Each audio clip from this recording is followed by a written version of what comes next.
This lounge is for premium guests, not unattended children from economy.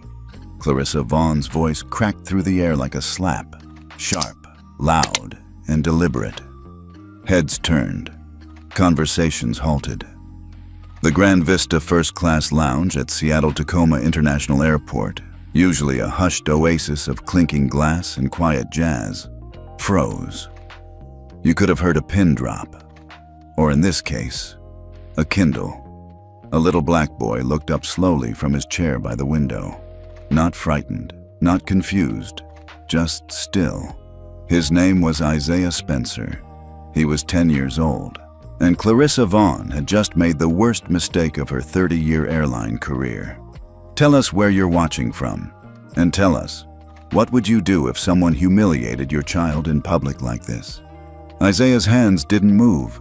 They rested on his lap, calm. The only thing that moved was his gaze, lifted to meet hers. Level. He didn't say a word. Clarissa stepped closer, her heels clicking with righteous fury. I asked you a question. Where are your parents? This lounge is for first-class passengers only. You're not supposed to be in here. A man nearby cleared his throat awkwardly. Another leaned in, pretending not to listen, but everyone was listening. Isaiah blinked once, then said evenly, I have a first-class ticket, seat 2A. Clarissa scoffed. That may be, but this lounge has standards. And frankly, this kind of behavior, sitting alone, no supervision, it's disruptive. Her voice wasn't just loud. It was meant to be heard. It was meant to embarrass him. And it worked, for about 3 seconds. Isaiah slowly reached into his navy blazer pocket and pulled out a matte black device, no larger than a car key. With a quiet double tap, a faint blue glow pulsed across its surface. Behind the tinted lenses of his glasses, a hidden interface came alive. Witness protocol activated location. C. Grand Vista Lounge. B. Subject. Clarissa Vaughn violation. Verbal aggression, racial coded exclusion. Dignity attack, minor. Operator Echo Kid submitted. Clarissa turned her back and walked off with a mutter. Unbelievable. Isaiah said nothing. He sat back down, opened his Kindle. The jazz resumed. But something invisible had shifted. In exactly 10 minutes, 17 Grand Vista first-class lounges around the world would receive an emergency ethics notice. 3 internal ethics officers were already flagged by Isaiah's report. Clarissa's name, cross-referenced with past incidents, had triggered a system-wide red flag protocol, and she didn't even know yet. Back at the lounge counter, a young staffer in a black vest leaned in, whispering, I saw what she did. That was disgusting. You okay? Isaiah nodded without looking up. She just triggered witness. The staffer's eyebrows rose. You're on the protocol list? Isaiah glanced over. I helped build it. The man froze. He didn't ask another question. Exactly 10 minutes later, 2 men in suits entered the lounge. Not TSA, not airport staff. Internal ethics officers from the Grand Vista corporate board. They walked straight to the manager's desk and handed over a sealed folder. Flight. Justice Index. Red flag incident. Level 2. Escalation. Whispers spread like smoke. The lounge manager's eyes darted around, then locked onto Clarissa, now busy lecturing a couple over coffee temperature. He approached her slowly. Ms. Vaughn, we need to speak. Now. Clarissa didn't budge. I'm with guests. It's urgent. I need you to surrender your badge and step away from the lounge. Clarissa laughed, loud and defiant. Excuse me? The second officer stepped forward, holding out the folder. This is not optional. She snatched the folder, flipping it open, then froze. Her face turned the color of unbaked dough. Her name, the timestamp, the location, and a clear violation log tied to ethic rank. The AI-powered system evaluating behavioral ethics across premium lounges in 17 international airports. Who filed this? She asked, her voice suddenly dry. The men didn't answer, but Clarissa's eyes drifted, as if drawn magnetically, across the room, to the boy in the navy blazer. Still sitting, still calm, still unreadable. He didn't look back at her. He didn't need to. The entire lounge fell into a heavy silence as Clarissa was escorted out, badge removed, her career suddenly dangling by a thread, shredded not by shouting or vengeance, but by something far more dangerous. A quiet child who knew exactly where power lived. Moments later, Isaiah's mother returned, breathless and holding 2 boarding passes. "Everything good?" she asked, looking down. Isaiah stood, dusted his sleeves, and tucked the device away. "All good," he said simply. "We're on time." Isaiah Spencer didn't speak much during takeoff. He rarely did. As the Boeing 787 climbed above the Seattle skyline, slicing through layers of gray and light, his fingers moved steadily across the tablet resting on his lap. Next to him, his mother leaned back with her eyes closed, but he knew she wasn't asleep. She never really was, at least not when it came to him. The silence between them wasn't awkward. It was how they communicated, comfortable, protective. But inside, Isaiah's mind was racing. What had happened in the lounge wasn't new. Not to him, not to anyone who looked like him and had been told, sometimes quietly, sometimes loudly, that they didn't belong. Today it came with a raised voice and a pointed finger. Tomorrow, it might come with a locked door or a computer glitch that loses your booking. This time, though, Isaiah didn't shrink. He didn't even flinch. He did what he was trained to do. He executed. The witness protocol he had built with his late adoptive father, Ben, wasn't about punishment. It wasn't about revenge. It was about truth. It didn't shout. It didn't argue. It observed, recorded, remembered, and then connected the dots others refused to see. He tapped into the back-end system, fingers flying fast but smooth. Live incident logged, level 2. Violation location, C. Grand Vista Lounge. Subject, Clarissa Vaughn. Status, suspended, pending review. Review triggered in 17 lounges on the map. 17 red dots blinked like tiny warnings. Tokyo, Frankfurt, JFK, Johannesburg, LAX. It was spreading faster than expected. Isaiah nodded to himself. "That was fast," he whispered. "What was?" his mom asked without opening her eyes. He hesitated, then smiled a little. "The Wi-Fi. It's actually decent today." She smirked knowingly, but said nothing. Ben used to say that coding wasn't about power. It was about listening to the gaps, the silences, the things people did when they thought no one was watching. That's what Witness was for. It wasn't just a program. It was a quiet observer, a conscience built into the system. Isaiah opened the archive. Tokyo, Haneda. 2 black teens questioned and detained after lounge entry. No violations found. Paris, CDG. Elderly woman denied first-class entry despite boarding pass. Staff claimed it was a misunderstanding. Newark, Latina mother asked to leave due to excess baggage, despite being under the weight limit. Same airline, different cities, same pattern. He scrolled to a private folder. The Ones No One Believes. Created by Ben Spencer. It held hundreds of entries. Stories dismissed as isolated. Minor. Unimportant. Until Witness noticed the patterns. Isaiah hovered over the latest one. Clarissa Vaughn. Seattle. CE. Verbal discrimination against minor. Flagged.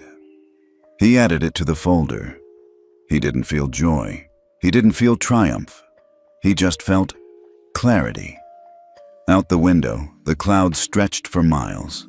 Somewhere, another kid might be sitting in another lounge, hearing the same words Isaiah had heard. "You don't belong here." Maybe they wouldn't have Witness. Maybe they'd just sit quietly and take it. But not today. Ben used to tell him, "You don't change the system by yelling at it. You change it by rewriting the rules it runs on." Isaiah didn't just write the rules. He built the language the system used to think. He turned to his mom. "Can I ask you something real?" She opened her eyes. Always. If Ben were here, would he be proud? She looked at him, full of something deeper than just love. Ben never needed you to make him proud. But if he could see what you're doing now, how you turned pain into a framework that protects kids like you, yeah, Isaiah, he'd be proud beyond words. Isaiah didn't reply. He just nodded and tucked the tablet away. A flight attendant approached, different from the one in the lounge. She was younger, maybe late 20s, neat uniform, kind eyes. "Mr. Spencer," she said gently, "we just wanted to thank you for flying with us today. If there's anything you need, just let us know." Isaiah blinked. "You know who I am?" The attendant smiled. "Well, corporate sent an alert. Told us to treat you with special courtesy. Said you're on the Veritas Ethics Advisory list." His mother raised an eyebrow. The attendant leaned in slightly. "It's not public, just internal protocol." Isaiah looked down at his hand, then back up. "Thanks, but I don't want special treatment." "You earned it," she replied. "Actually, you designed it." She gave a small nod of respect and walked away. Isaiah looked at his mom. "I didn't ask them to send anything." "You didn't have to," she said. Halfway across the country, inside a sleek office in downtown Chicago, a Veritas executive refreshed his incident feed. Clarissa Vaughn's case had already reached the top 5 trending tags across the global platform. He clicked on the source. Filed by Echo Kid. He dropped his coffee, then picked up the phone.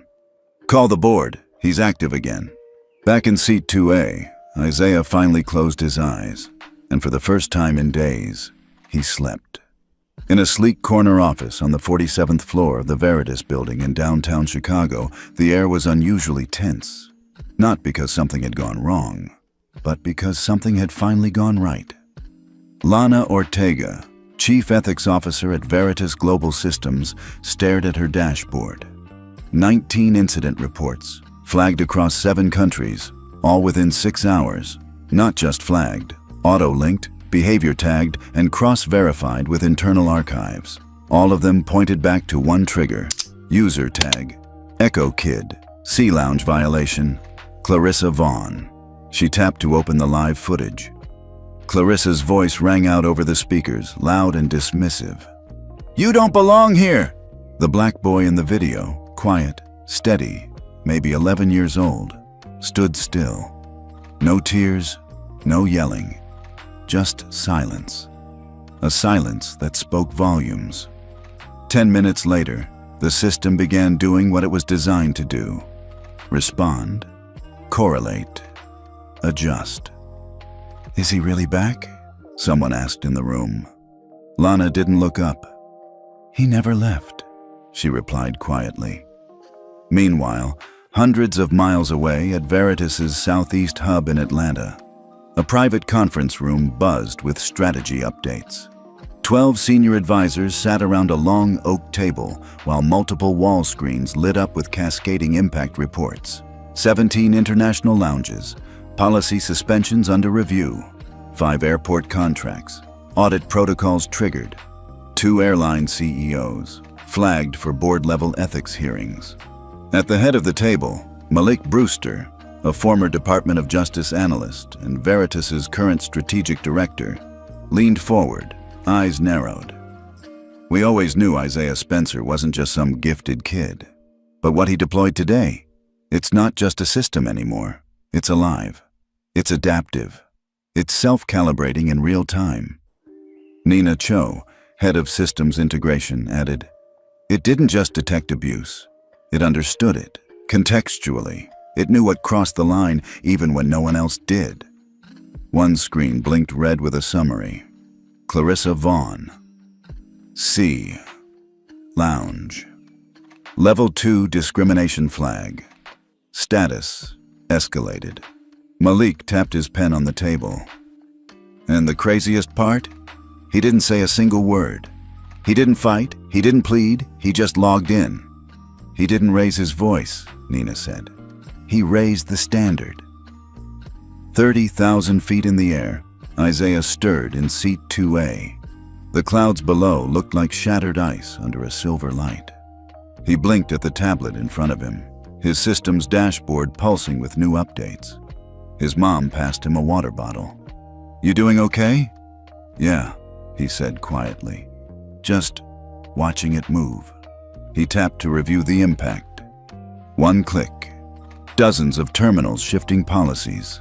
Lounge rules being rewritten. Staff being pulled for retraining. All from a quiet act of logging what had really happened.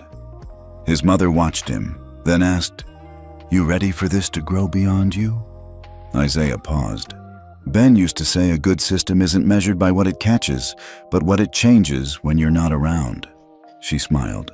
"Then looks like you built a good one." Back at SkyNova Airlines HQ, a panic meeting was underway. The airline's legal team, PR, and executive leadership stared at an internal memo with disbelief. Immediate ethics freeze. Veritas compliance breach. Trigger ID. Echo Kid. 1. Platform. Witness protocol. Impact. 32 mm in suspended contracts, plus reputation watch list. One exec muttered, "Who is this Echo Kid?" The PR director looked up, pale. "Not a hacker, not a whistleblower, just a kid. And he just cost us access to 17 lounges and every major tech investor with ethics clauses." By evening, it was already headline news. Breaking, Veritas freezes airline contracts across 7 countries. Source linked to youth-led ethics AI on Twitter, #Witness protocol trended for hours. No one had a photo. No press knew his real name. Only the username echoed through the chaos. Echo Kid. Isaiah didn't smile when he saw the trend. He didn't want to trend. He wanted the silence of people like him to finally register as evidence. He wanted a system that didn't wait for someone to scream before it acted. As the plane began descending toward Washington, D.C., his tablet pinged with a final message.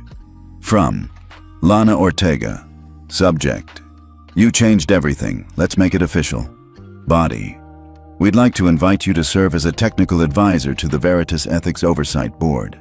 Your system didn't just catch the flaws. It revealed the blueprint. Call us. You choose when." Isaiah stared at the screen, finger hovering over the reply. Then he locked the tablet and looked out the window. Not yet. There were still people out there being told they didn't belong.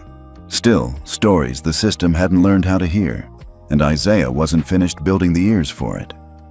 For the first time in a long while, Isaiah wasn't tracking data. He was tracking eyes. The eyes of passengers on Flight 712, the morning route from DC to San Diego, shifted toward him when he walked down the aisle. Quiet, backpack over one shoulder, navy hoodie zipped to his chin. Some looked curious, some looked skeptical, and some lingered a little too long. He didn't need to wonder why. Echo Kid was trending again, and someone had leaked a still from airport surveillance. Just a blurry frame of a boy standing calmly in a first-class lounge while an adult screamed in his face. Someone had typed in the caption, "He didn't flinch. He coded consequences." Isaiah kept his gaze down and slid into seat 4C, exit row, extra legroom. No first class this time. Not because he couldn't afford it, but because he didn't want a replay of that morning in Seattle. Besides, he had other work. He tapped open the witness dashboard. Not to monitor, to teach it. He was rewriting parameters again, this time refining how the system read facial tension, voice inflection, microaggression phrasing. Witness was growing smarter. But smart didn't mean fair. Fairness had to be taught. And the ones who taught it? People like him. People who had lived through being overlooked, labeled, dismissed. Isaiah adjusted a few variables in the lounge context model and paused. Then he typed into the notes field, "You can't detect disrespect with just volume. Sometimes silence screams louder than shouting." An announcement crackled overhead. "Ladies and gentlemen, please ensure your seatbelts are fastened." The voice stopped, then restarted, more clipped. "We're currently waiting on final clearance from gate operations due to a flag on security review. Estimated delay, 7 minutes. Isaiah didn't flinch. He already knew. Veritas had quietly deployed its ground ethics protocol in 5 new airports this week. Airlines flagged in recent witness reports would face random departure audits. It wasn't about revenge. It was about recalibration. Meanwhile, across the tarmac in Terminal B, Clarissa Vaughn sat in a small HR conference room surrounded by 3 lawyers and one too-calm supervisor from Sky Nova. She didn't know the cameras were rolling. She didn't know the data logs were live. She just knew her badge had been deactivated that morning, and that some boy, some child, had pressed a button and ruined her career. Except that wasn't true. She had done that. The boy just held up a mirror. Back in seat 4C, Isaiah took a breath and closed the laptop. He looked out the window, not just at the clouds, but at his own reflection in the glass. He saw someone tired, someone 10 minutes older than he should have been. His mom's words came back to him. "You didn't just make a watchdog program. You made a conscience." That scared him more than anything. Because if Witness was becoming a conscience, whose? Just then, a girl 2 rows ahead turned in her seat. She was maybe 13, mixed race, soft curls. She smiled shyly at Isaiah. "You're him, right?" she whispered. "The kid from the video?" Isaiah hesitated, then nodded once. She grinned. "Thanks." "For what?" he asked. "For making them listen." He didn't know what to say, so he said nothing. When the plane finally took off, the sky looked different, not brighter, not darker, just sharper. Like the world had more edges now. Isaiah opened his laptop again. Witness had logged 6 new incident queries just since boarding. 1 from Tokyo, 1 from Paris, 2 from Chicago lounges, another in Nairobi. The last one caught his eye. Origin, Flight 923, in-flight cabin crew conflict. Status, under review. He clicked it open. There on screen, grainy footage showed a child, black, maybe 10, being told by a male flight attendant to keep it down while reading aloud from a book. No yelling, no noise, just reading. The algorithm flagged it instantly. Condescending tone, repeated escalation, unequal application of quiet zone policy. The attendant had made no such remark to the white child in 3A, who was playing music without headphones. Isaiah leaned back. He didn't know that boy's name, but Witness had heard him. Halfway through the flight, a flight attendant approached him. This one different, older, kind eyes. She crouched slightly to speak at his level. "I just wanted to say thank you," she said. "Some of us have been trying to speak up for years. Your system made them start listening to us too." Isaiah blinked. He hadn't expected that. He'd been so focused on protecting passengers, he hadn't stopped to think about the quiet crew members watching injustice happen every day, with no power to stop it. "You're welcome," he said softly. She smiled and walked away. By the time they landed in San Diego, Witness had added a new module, Internal Crew Defense Reports. Submitted anonymously, protected automatically, read globally. Isaiah didn't have to announce it. The system would just do what it was built to do, elevate quiet truths. When he stepped off the plane, reporters waited outside the gate. His mom stepped in front of them with one firm hand and said, "No comment." Isaiah smiled to himself. The system didn't need headlines. It just needed humans who still gave a damn. The morning news didn't open with weather. It opened with a map. Red dots blinking across 3 continents, each representing a flight delayed, a gate closed, a staff member suspended. A quiet ripple of consequences. No sirens, no hashtags. Just change, measurable and methodical. At the center of the map, one blinking light labeled Witness Triage Active, and one boy's blurred-out profile. Isaiah saw it all while sipping orange juice in his kitchen. He didn't flinch. He just raised an eyebrow. His mom leaned in from behind. "You see this?" "Yeah," he said, eyes still on screen. "You do all this without saying a word?" Isaiah cracked a small smile. "I just asked the system to watch what people don't want seen." She smiled back, but it didn't reach her eyes. You know it's not going to stop here, right? He nodded. They're scared now, she said. Systems don't like feeling vulnerable, but they forget. People like us live vulnerable every day. Later that afternoon, Isaiah sat in a quiet room across from 3 representatives from Skynova's ethics board. Not legal, not PR. This wasn't about saving face. It was about rebuilding one. He didn't wear a suit, didn't bring a laptop, just himself, and a 3x5 card with 6 words written in black marker. What's fair isn't always familiar. They tried to start with questions. He raised one hand and calmly said, "Let me tell you something first." And then, finally, he spoke. Isaiah's voice was low, even, but it filled the room with a weight no one expected from a boy whose feet didn't even touch the floor. I didn't build Witness for revenge. I built it because I was tired of adults explaining injustice like it was a misunderstanding. Pause. You can't train away racism if you treat it like rudeness. Silence. You can't fix systems if you only fire individuals. Longer silence. And you can't say, "This isn't who we are," when there's video proving otherwise, over and over again. He set the card down on the table. "You asked me here to consult, so here's my advice." He leaned forward. "Stop managing perception. Start managing patterns." The youngest woman in the room nodded slowly.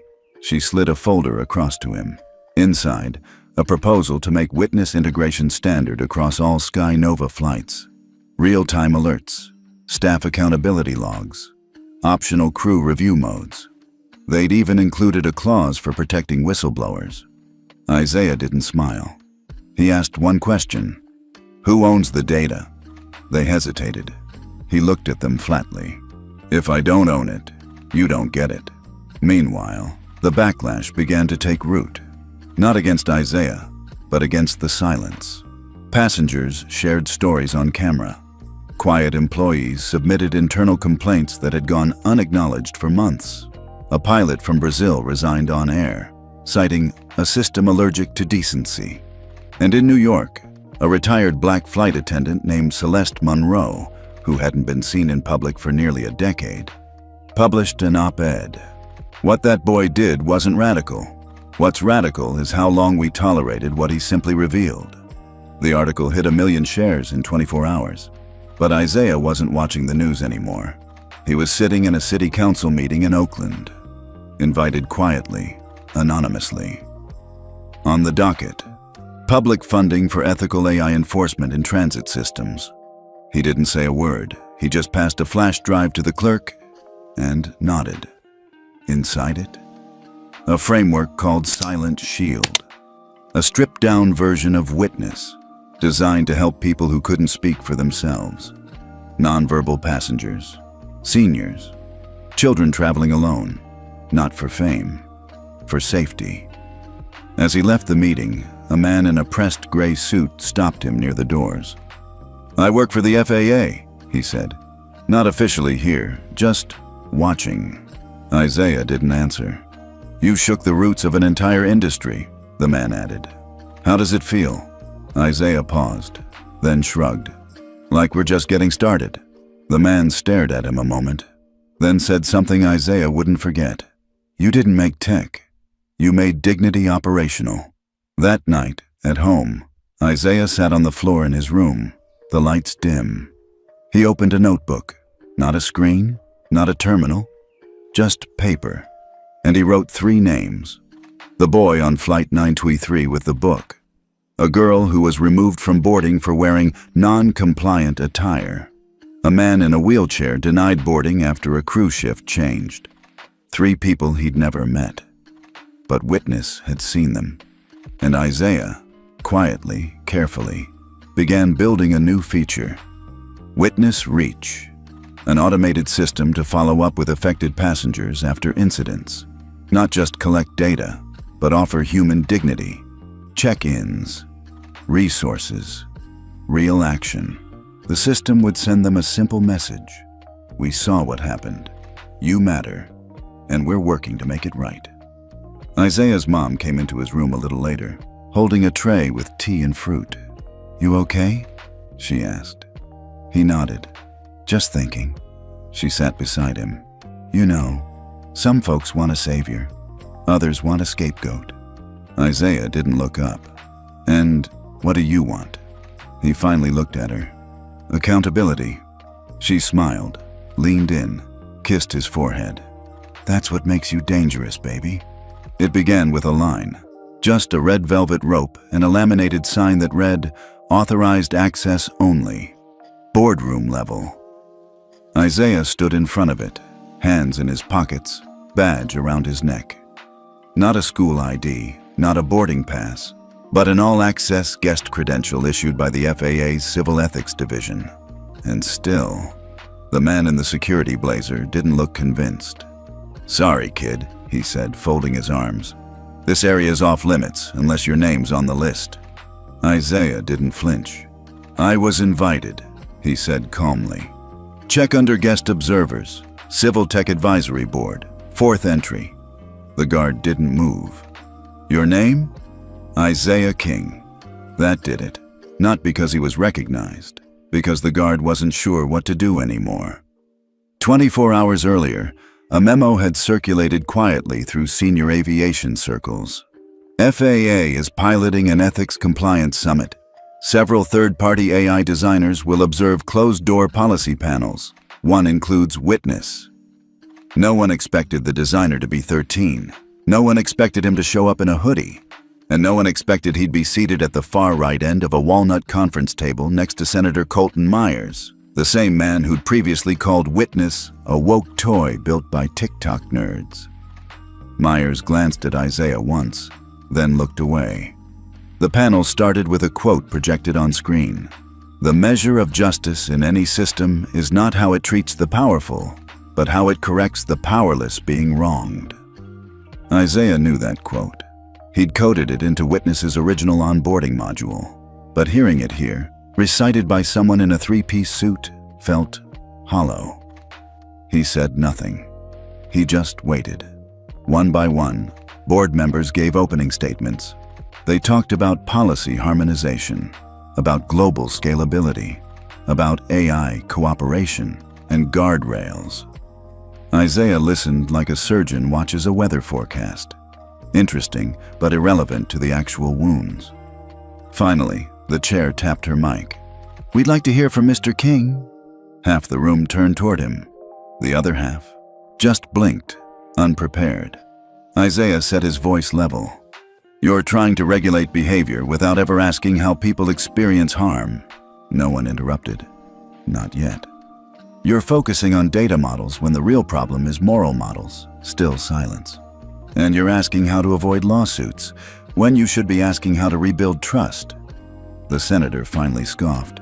"With respect, young man, how can someone your age understand how to architect a solution for an industry this complex?" Isaiah didn't blink. "Maybe the industry being this complex is the problem." Low chuckle across the room. One exec whispered something like, "Kids got bite." Isaiah leaned forward. "You built complexity to avoid accountability. Witness strips that away. You don't like it because it works." A woman 3 chairs down whispered into her phone. Her screen read, "Witness boy shreds FAA panel." Leave quote thread after the meeting. Isaiah didn't linger. He walked out past the security rope, down a stairwell, and into the public hallway like any other passenger. But before he could reach the exit, someone called his name. A woman in a red blazer, mid-40s, crisp voice. "I'm Diane Keller, FAA's liaison to international airspace initiatives. May I walk with you?" He nodded. As they strolled past TSA offices and quiet elevators, she didn't waste time. "You have leverage. You also have clarity. That's rare. What you don't have is a coalition." Isaiah looked at her. She went on. "People support your system, but what you need now is infrastructure. Buy-in from the networks that keep the air running." He stopped walking. "And what do you need?"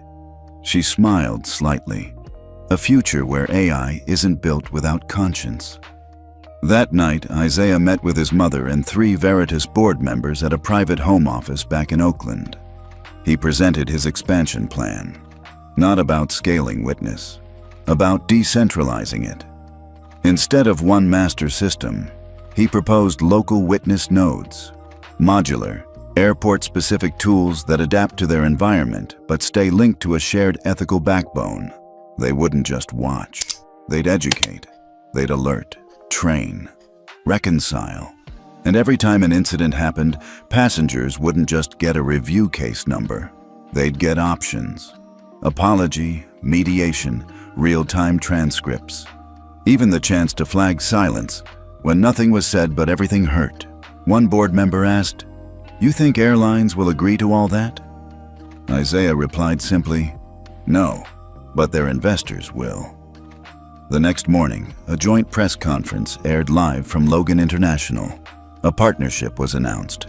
Veritas Fund plus FAA plus 3 regional airlines. The agreement?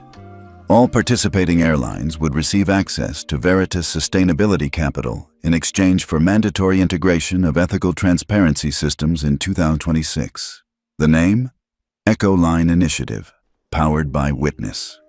Isaiah refused to speak at the podium. He let his mother do it. But when cameras panned to him during the applause, a quiet moment caught everyone. He looked straight into the lens. Calm, steady, unapologetic. A boy who'd never yelled back, just listened harder. Across the country, in a private hangar in Houston, Clarissa Vaughn watched the footage on a dusty screen. She'd been fired, blacklisted, and now forgotten. But what shook her wasn't the press conference. It was the small footer that appeared at the bottom of the screen. "This system is not designed to punish. It is designed to rebuild." Clarissa turned off the TV. Then she did something strange. She sat down and wrote an email to Witness, requesting to volunteer for its public outreach program. Back at home, Isaiah checked the system one last time before heading to bed. 3 new airports flagged for integration, 12 new reports reviewed, and 1 message in the public inbox. "I was the girl from seat 9D. I froze. I didn't say anything when the man beside me made that comment, but your system did. I just wanted to say, I'm sorry, and thank you." Isaiah stared at the screen for a long time, then whispered to himself, maybe silence is only deadly when it goes unshared. It wasn't a courtroom. It wasn't even a formal hearing. But the moment Isaiah stepped into the panel chamber at Sky North's main headquarters, it felt like Judgment Day. The room was sleek, chrome-lined walls, matte black ceiling panels, and a long oval table centered under a giant illuminated seal. Sky North Executive Ethics Council. 12 chairs, all filled. A 13th, empty, reserved for Isaiah. Except no one told him they'd booked it in a boardroom that looked more like a firing squad than a conversation. Still, Isaiah walked in quietly, didn't look rattled, and sat down. His hoodie? Gray, clean, pulled tight over a pressed collar shirt. His hands? Folded neatly on the table. He didn't bring a lawyer. He didn't bring a presentation. He didn't even bring a phone. He brought himself. And the ghost of a moment the industry still refused to name. Across the table sat Meredith Rowe, VP of Internal Compliance for Sky North. She started with a smile that didn't quite reach her eyes. "Mr. King, thank you for coming. We appreciate you taking time from school." "I homeschool now," Isaiah replied. Calm, almost disinterested. Meredith blinked. "Ah, well, that gives you flexibility." Another exec, a man with 2 white teeth and a crimson tie, leaned in. "Let's get straight to it. We've reviewed the witness report from Gate 43A. While we agree the conduct shown by our flight attendant was unprofessional, we also found that certain technical overextensions were made." Isaiah tilted his head. "You mean the system worked?" He wasn't asking. He was correcting. There was a long pause before the man continued. "Your system triggered 6 cascade alerts across our ground staff logs, 4 public reviews, 2 temporary suspensions, and a $13 million stall in our IPO launch last quarter." He said it like an accusation. Isaiah didn't flinch. "Then maybe the system isn't the problem." Another voice, a woman from legal affairs, cut in. The issue is proportionality. You built something with outsized influence. People don't vote on witness, it just exists. Isaiah finally leaned forward. You don't vote on truth. You only decide how much longer you're willing to ignore it. Meredith tried to calm the tension. Look, Isaiah, what happened to you was wrong. No one here disputes that. But your system has made a lot of people nervous. Isaiah nodded slowly. Maybe they should be. That was the first 10 minutes. What followed wasn't a debate. It was a reckoning. The council tried, gently at first, to suggest co-regulation, then licensing, then acquisition. You'd be very well compensated, one board member said.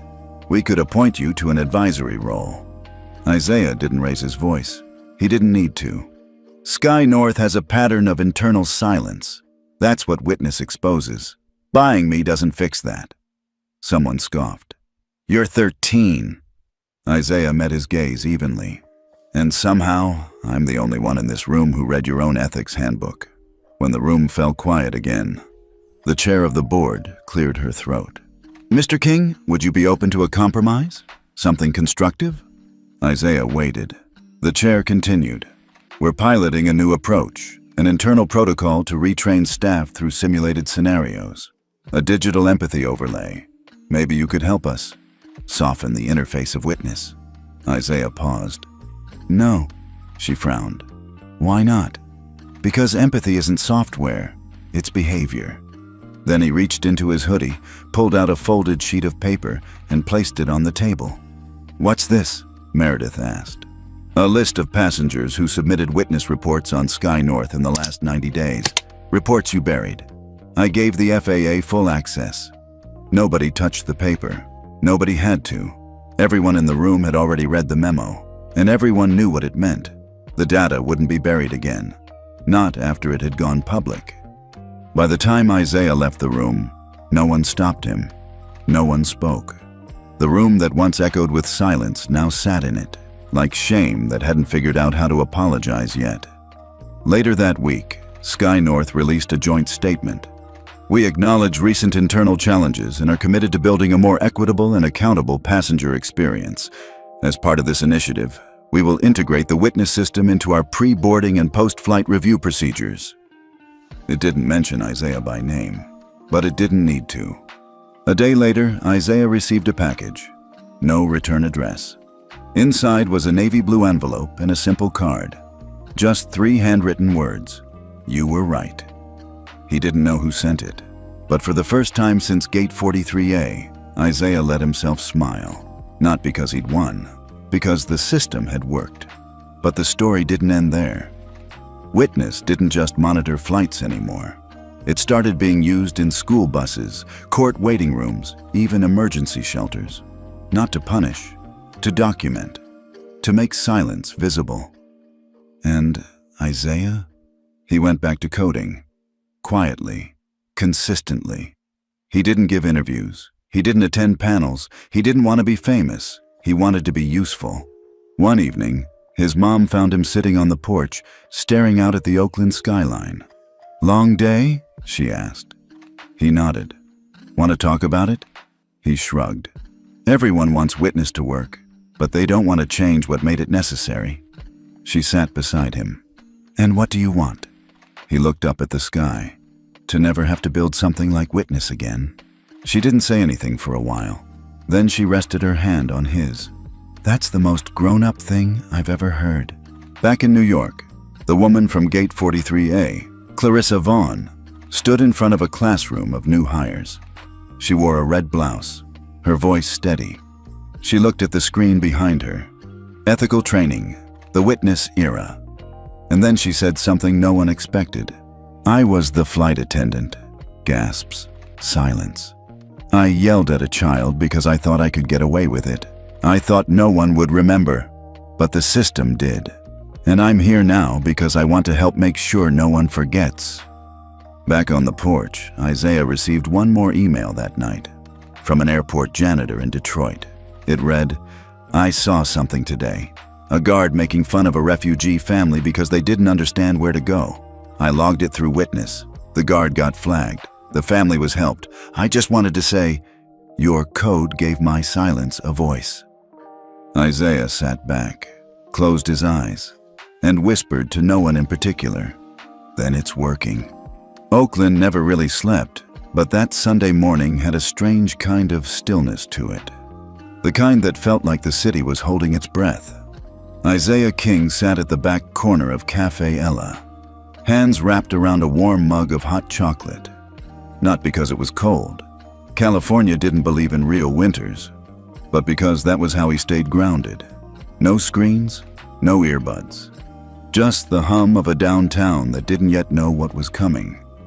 Across from him sat Alicia Monroe, lead counsel for the Veritas Consortium. She wore a navy suit, no jewelry, and a single pin on her lapel, a triangle with a circle inside. The mark of witness-accredited legal reform.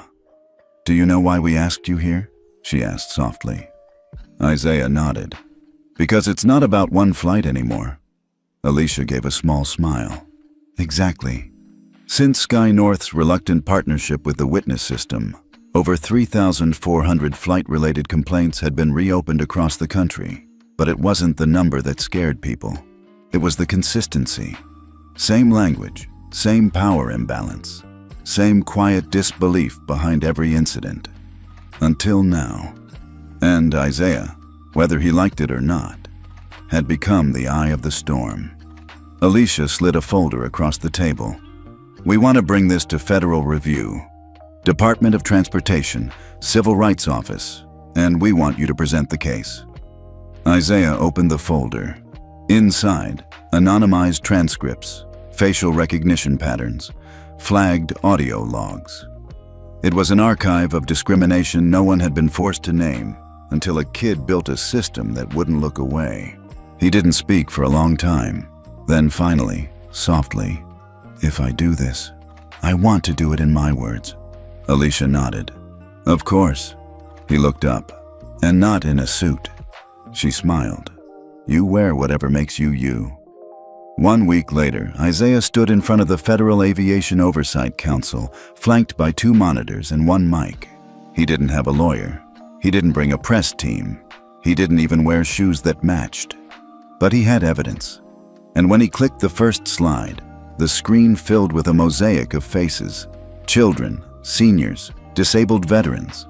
Every one of them a recorded case in the witness database. Isaiah didn't start with a speech. He started with a question. Do you remember the first time you were made to feel small for something you couldn't control? No one answered. He didn't expect them to, so he kept going. Some of you think this is about race, and it is, but it's also about assumption, about what happens when power meets routine, when someone decides your worth before you open your mouth. And what happens when systems protect that decision instead of challenge it? He clicked the next slide. A 73-year-old Korean grandmother barred from boarding because her accent was too thick. Next, a black veteran told to step aside so a real passenger could board first. Next, a mother of 3 flagged for suspicious behavior because she cried after being told her autistic son couldn't pre-board. Next, a 9-year-old boy, his own file. I didn't build witness to punish people. I built it so we could finally hear what silence had been holding. And now that we've heard it, what are we gonna do? A week later, the Witness Act was drafted. Within 30 days, mandatory behavioral audits were ordered for 9 airlines. 3 executive resignations occurred at Sky North. The FAA launched the Echo Standards Initiative, a joint protocol requiring every U.S. airline to integrate ethical feedback tools into onboarding procedures. But that wasn't the headline. The headline was what came from the Senate floor. A lawmaker from Michigan stood and said, "This country was built by people who sat in the wrong seat and refused to move. If we're smart, we'll listen when the next generation says, 'You're sitting in the wrong system.'" And the chamber applauded. Not politely, but loud, long, like they meant it. Back in Oakland, Isaiah kept going. He refused every interview except one, the PBS Youth Civics Summit. When the interviewer asked, "Do you feel powerful now?" he shook his head. "No, I feel responsible." The night the bill passed, Isaiah and his mom walked to the rooftop of their apartment. She brought apple slices and silence. He leaned against the rail. "I didn't want to be famous." She nodded. "You're not. Systems are." He chuckled. "That's supposed to make me feel better?" "No," she replied. "It's supposed to make you sharper." Then she looked at him and said the one thing she hadn't said since Gate 43A. "I'm proud of you." Isaiah looked at the stars, then whispered, "I think I'm finally proud of me too." 2 weeks later, something unexpected happened. Delta Blue Airlines voluntarily installed Witness without a federal order. They held a press conference, but instead of a CEO at the mic, a young flight attendant stepped up. Her name, Jenna Luis. "I used to think accountability was a threat," she said. "But now I know. It's a mirror, and we all need one." She paused. "Thank you, Isaiah King." Back at Cafe Ella, Isaiah sipped another hot chocolate. A woman approached. Black coat, tired eyes, 2 children at her side. "You're the boy from the flights," she said softly. Isaiah looked up. "I was," he said. She shook her head. "No, baby, you are. Thank you." She pressed a small box into his hand, then walked away. Inside was a keychain. Just one word, heard. And for the first time, Isaiah cried. Not because it hurt, because it mattered. Because all those stories, they weren't just data. They were people. He knew Witness wouldn't fix everything. He knew there'd be backlash, corporate spin, attempts to bury it all again. But now, even if they buried it, the system would remember. And so would the people. And that was power. The kind you don't need to yell about. The kind that whispers back, "We see you now." It started at 2:17 a.m. While most of the country was asleep, Witness was wide awake. The system's alerts began quietly, just a few flagged entries from a red-eye flight out of Phoenix. A passenger reported being told to shut her foreign mouth by another guest. The flight crew did nothing. Within 6 minutes, another incident came in, from Denver, then JFK, then LAX. By 3:02 a.m., 37 incidents had been logged in real time. The Witness system didn't panic. It learned. And by 3:15 a.m., it had activated a Level 3 alert, pattern recognition breach, coordinated misconduct suspected. That alert? It didn't just sit in a database. It triggered a secure call to Isaiah King's terminal. Isaiah was already awake. He had trouble sleeping since the Senate hearing, not because of stress, but because his mind wouldn't stop running. He looked at the blinking light on his laptop. Witness alert, priority 1. He tapped the key. On screen, a full overlay of the country, with red pins blooming across the map like wildfire. The message at the bottom chilled him. Coordinated degradation pattern detected. Recommendation: escalate to Oversight Tier 1. Suggest human review. He clicked the tab labeled Source Spike. It showed one flight, Sky North 184, boarding Gate B6, Phoenix to Baltimore. He recognized the names in the logs. The captain, the head stewardess. And then he saw it. A new player. A passenger named Kay Tillman. Logged on 4 flights, each with derogatory content complaints. Each within a span of 2 days. Isaiah frowned. He clicked into the profile and froze. The name wasn't random. Kay Tillman was a PR consultant for Vanguard Air, one of Sky North's major competitors. And that name had popped up repeatedly on anti-Witness online forums. He typed a command. Flag coordination pattern. Flight disruption propagation to Tier 2. Then, without hesitation, he picked up the phone. The other line answered instantly. Elise here. Judge Elise Montgomery, now heading the Witness Oversight Alliance. Didn't sleep much either these days. "It's happening," Isaiah said. "How bad?" He turned the screen to his webcam. Elise let out a slow breath. "That's worse than bad. Looks coordinated, possibly PR-driven. Might be an attempt to discredit the system through noise. You think they're trying to flood it?" Isaiah nodded. "Not just flood. Overwhelm and frame. Make it look like witness can't tell the difference between real pain and fake outrage." Elise rubbed her temples.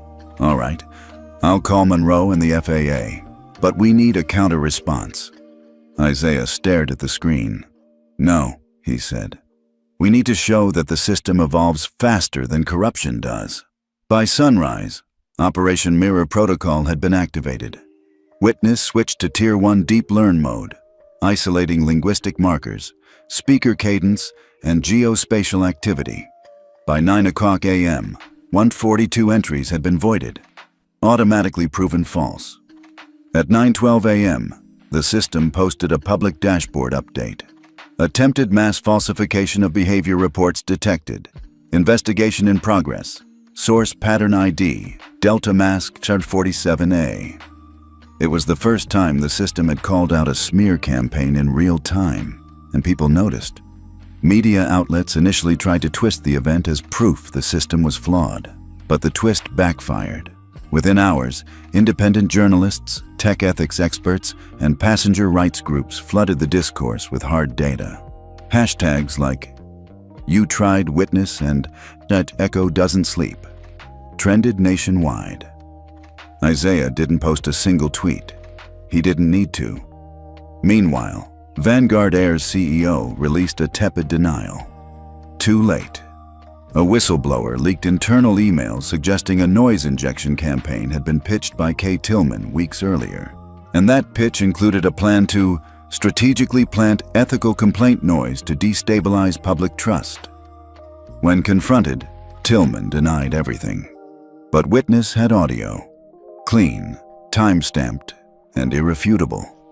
By day 3, the Department of Transportation had launched an official investigation into Vanguard Air. Their stock dropped 13% overnight. On day 4, a coalition of airports declared temporary suspension of all Vanguard Air check-in kiosks, pending audit. On day 5, Witness published a new policy. All passengers attempting to flood or falsify behavior reports are now subject to permanent ban across all Witness-integrated airlines. That list already had 78 names, and counting. But the biggest shift came when SkyNorth CEO Leslie Carrington went on record with a single statement. "Systems evolve. People must too. We stand with Witness." It was the first time in airline history that a private company publicly supported a system designed to expose its own flaws. The next day, 3 other CEOs followed suit. Witness was no longer an experiment. It was a standard. Isaiah watched it all from his bedroom. He didn't celebrate. He didn't post. He just opened his notebook and wrote a new line of code, one that would prevent voice print mimicry in future attacks. That night, he sat by the window with his mom. She brought warm cookies and a look he'd learned to understand. "We're proud, but we're scared too." "You know this isn't going away, right?" she said. Isaiah nodded. "Neither am I." She reached over and touched his hand. "Just promise me you'll still be a kid sometimes." He gave a crooked smile. "I promise I'll try." At that very moment, across the country, in a courtroom in Chicago, a woman named Marla Jean-Pierre stood trial for assaulting a flight attendant who'd harassed her autistic child. The defense? Witness footage. The jury saw it. Unedited. Objective. Clear. Marla was acquitted. The flight attendant? Suspended indefinitely. And the courtroom. It stood and clapped. For the first time in state history. By the end of the week, Isaiah's school invited him to speak. He didn't want to. He hated standing on stages, but he went anyway. When he got to the mic, he looked out at hundreds of teens. Some wore witness pins. One kid had a hoodie with the phrase, "I don't raise my voice, I raise the standard." Isaiah chuckled. Then he leaned forward and said, I built Witness to listen better, but it only works if we use it better. This isn't about me. It's about what happens next." He paused. "You ready?" And the crowd didn't cheer. They nodded. All of them. Because they knew. The wind outside Geneva's Palais des Nations howled like a restless conscience. Inside, it was silent. Nearly 400 delegates sat in the grand marble hall, representing 89 countries, 26 airlines, 41 tech firms, and every major transportation agency on Earth. At the center, a boy in a dark blue sweater, Isaiah King, 16 years old, and he was about to speak not just for himself, but for an entire ethical infrastructure. The backdrop behind him bore just 2 words in 12 languages: "Truth counts." Isaiah's hands trembled slightly as he adjusted the mic. His mother watched from the second row, her gaze locked, steady as stone. Elise Montgomery, now ambassador for aviation ethics, gave a short nod. Isaiah didn't write a speech. He never did. He leaned in, took a breath, and began. "When I wrote the first lines of code for Witness, I didn't think it would leave my laptop. I built it because people I loved got hurt, and no one listened. No system protected them. Not airports, not teachers, not supervisors. People got silenced, so I wanted to build something that couldn't be silenced." The hall remained still. "I didn't want revenge. I wanted memory, accountability, pattern, data that couldn't be denied." He looked out at the rows of ambassadors, CEOs, regulators. "Today, this isn't about a kid and his app anymore. It's about how we protect dignity at scale." Then he clicked the remote. The giant screen behind him flashed to life. It showed charts. Reductions in in-flight incidents by 47% since Witness adoption. Complaints now triaged by AI within 3.2 seconds. Median time to resolution, under 12 hours. But then, darker bars. Rising attempts to sabotage or discredit the system. Corporate collusion. Paid trolls. Even attempts to clone Isaiah's voice to fake entries. Isaiah turned back to them. "Some of you tried to shut Witness down. Some of you funded campaigns to discredit it. Some of you offered me money, more than I've ever seen, to walk away." He paused. "I didn't." The crowd shifted, uneasy, intrigued. He clicked again. Now on screen, a diagram titled Ethic Rank. A new layer of Witness. Isaiah stepped aside. "This is the next phase. Not just reporting behavior, but measuring organizational ethical integrity in real time." Gasps, a few murmurs. He explained, "Every airline, every agency, every company that adopts Witness will now have an ethic rank score. It's not just about passengers. It's about patterns, hiring, training, responses, transparency." He clicked again. "This isn't about shaming. It's about evolution." Then he added, "And no, it's not optional." Silence. Then one voice stood up. A tall man from a Scandinavian airline raised his hand. "Are you proposing mandatory ranking?" Isaiah nodded. "If you use the system, you play by its metrics. If you want public trust, earn it." Another delegate, this time from a North African aviation board, stood. "What about bad actors gaming the system?" Isaiah smiled. Witness already flags false positives. It now also monitors internal manipulation attempts. If you try to fake a high score, you'll drop even lower. Then, calmly, "This is a conscience with teeth." Elise stood. She walked slowly to the podium, joined Isaiah. "To all present," she said, her voice smooth but firm. "This summit ratifies not just the existence of Witness, but its elevation. As of today, any international airline under UN aviation compliance must install and comply with the Witness protocol, including ethic rank." More silence. Then applause. First from the youth delegates, then the passenger unions, then, slowly, the tech consortium leaders, and finally, the largest airline CEO present. After the session, chaos, Interviews, requests, arguments, CNN, Al Jazeera, BBC, and Nikkei all fought to get sound bites. Isaiah didn't speak to any of them. He walked down the back stairs, found a quiet bench, and sat.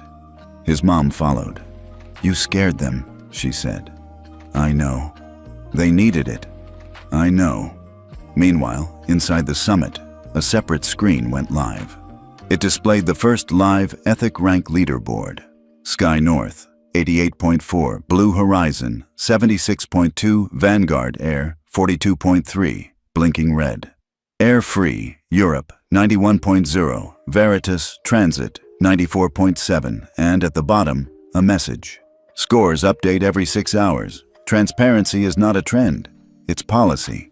By nightfall, Twitter erupted. Ethic Rank #Dignity Score. Built by a boy. But it wasn't about Isaiah anymore. It was about everyone who'd ever been silenced on a flight, kicked from a line, mocked in a uniform, told they didn't belong. It was about memory and choice. The next morning, Isaiah received a private message, a 12-word email from the head of FAA oversight. "You made the sky safer without ever needing to fly higher." He smiled. Then he opened his laptop and pushed one more update. It would allow any child, anywhere in the world, to report abuse, discrimination, or fear through voice command, even if they had no internet. And the system? It would listen. That evening, Elise addressed the media. Witness was created by a teenager, but it's no longer a teenager's tool. It's the nervous system of accountability in modern travel. And from now on, she said, no one flies above ethics. The gate number was A29, the same gate, the same airline, the same city. Isaiah King stood silently, staring at the boarding screen.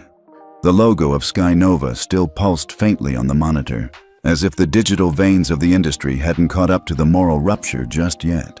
He wasn't here to fly. He was here to watch. Just 10 days earlier, this very gate had gone viral. A video captured by a nearby witness-enabled passenger showed a flight attendant raising her voice at a young black child for asking about a seat change. That child, of course, was Isaiah. What followed wasn't just outrage, it was revolution. The aftermath launched the witness protocol into 17 new airlines and triggered audits in over a dozen more. But Isaiah hadn't returned for closure. He returned for a test. From behind his hoodie, he watched the crowd shuffle in. Among them was a young white woman, early 30s, in a pale gray blazer, tapping angrily on her phone while dragging a designer bag. Next to her was a black mother in scrubs, gently guiding her daughter forward, carrying a purple backpack with pins shaped like stars and animals. Isaiah didn't need context. He'd seen this movie before. The gate agent's nameplate read, D. Prather. He was already annoyed. No, ma'am, we're still boarding business class in Group 1. You'll need to step aside. The woman in scrubs held up her ticket. We're Group 1. He didn't look. Ma'am, please, wait over there. Isaiah's fingers twitched. The purple backpack girl looked confused. But it says right here. I said wait. And then, just like a reflex, Isaiah heard the tone.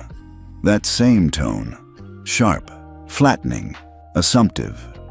The tone that tells you your presence is a problem. Behind him, a soft buzz. Witness had activated. The system flagged the interaction as verbal bias escalation.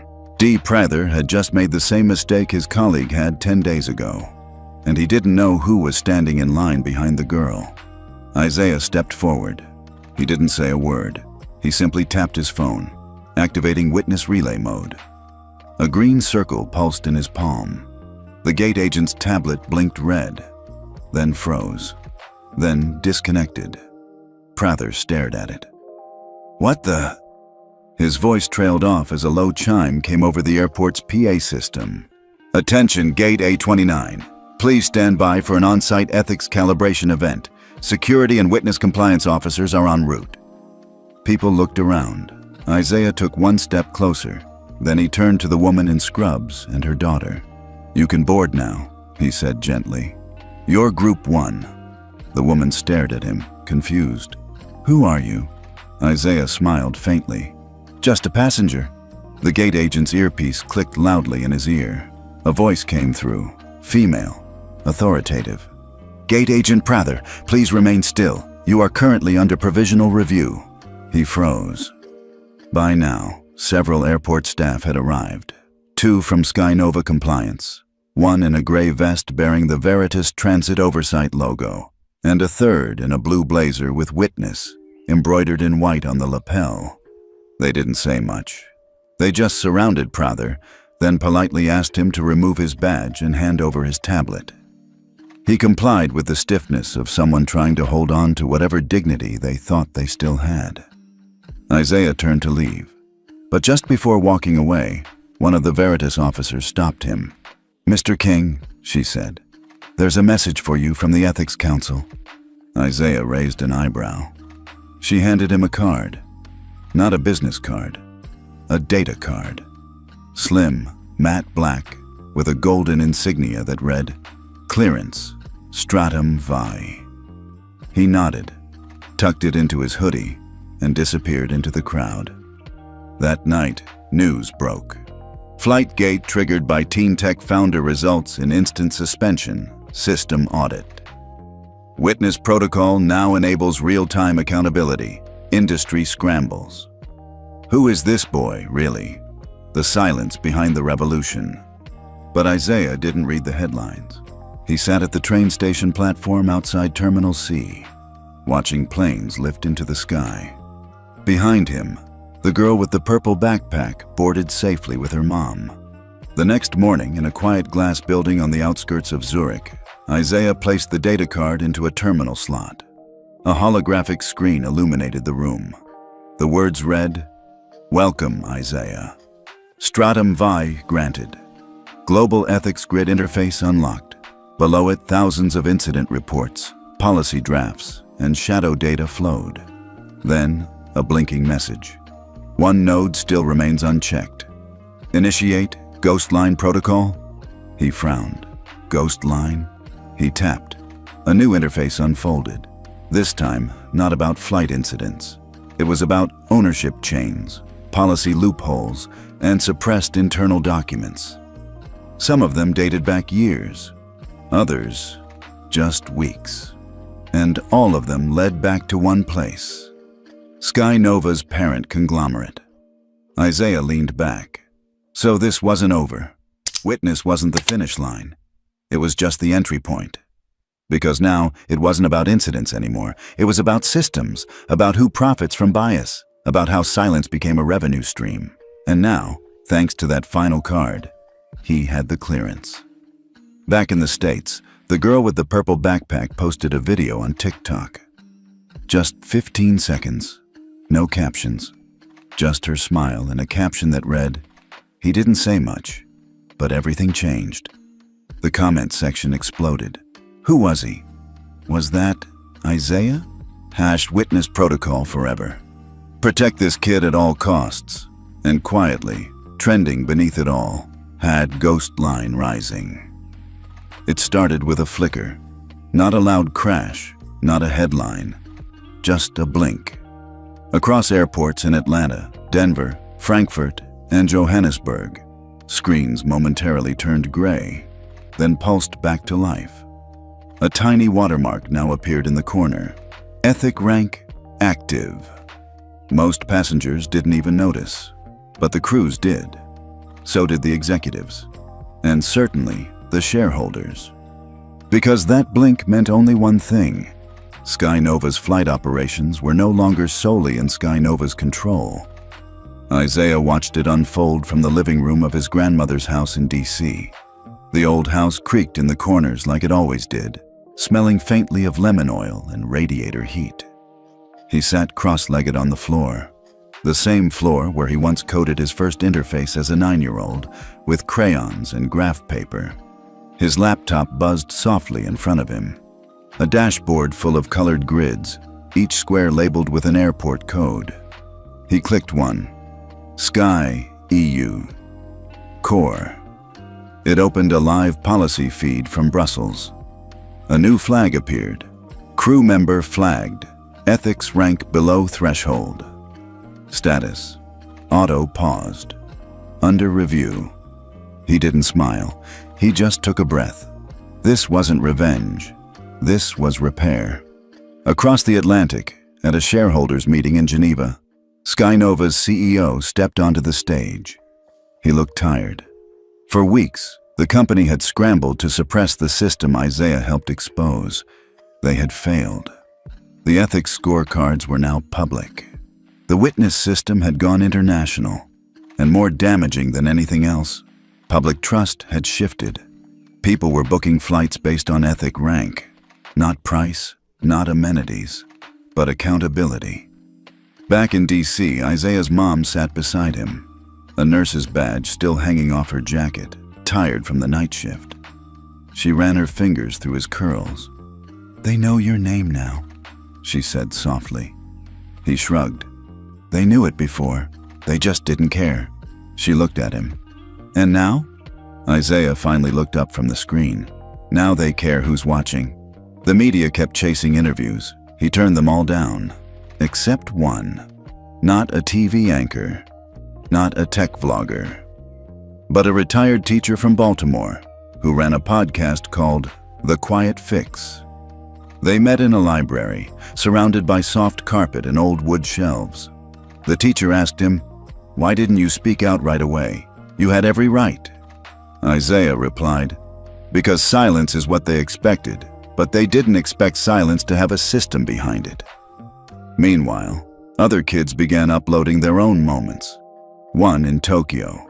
"This stewardess didn't let me speak Japanese. Witness caught it." One in Nairobi. "They tried to skip my grandmother. Now their score dropped 12 points. One in LA. He called me ghetto. Then the gate froze. Felt like the system blinked. They weren't afraid anymore. They were documenting everything. A month later, the Federal Aviation Board held a public hearing. Skynova, Veritas, Delta, and 5 other airlines were summoned. The topic? Passenger dignity and AI accountability in civil aviation.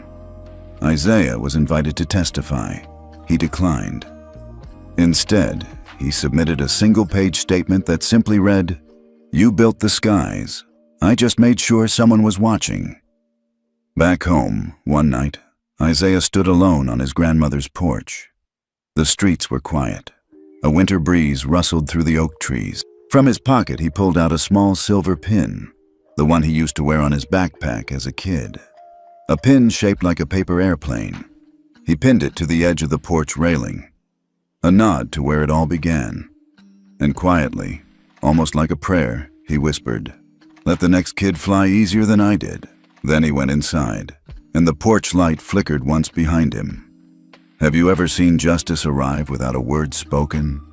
Tell us where you're watching from, and if this story moved you too.